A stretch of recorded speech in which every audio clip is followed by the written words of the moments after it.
બગસરામાં રેશનિંગના સસ્તા અનાજ માફિયા સામે અમરેલી એલસીબીએ કરી કાર્યવાહી।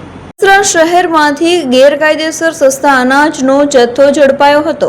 છકડો રિક્ષામાં નીકળેલ રેશનિંગ સસ્તા અનાજનો જથ્થો ઝડપાયો હતો। પેટ્રોલિંગ દરમિયાન અમરેલી એલસીબીએ સસ્તા અનાજનો જથ્થો ઝડપી પાડ્યો હતો। ઘઉંના 26 કટ્ટા, ચોખાના 26 કટ્ટા સાથે છકડો રિક્ષા ઝડપાઈ હતી।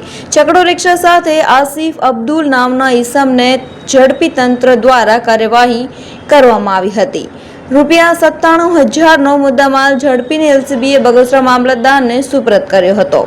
રેશનિંગના સસ્તા અનાજના માફિયા સામે અમરેલી એલસીબીએ કાર્યવાહી કરી હતી।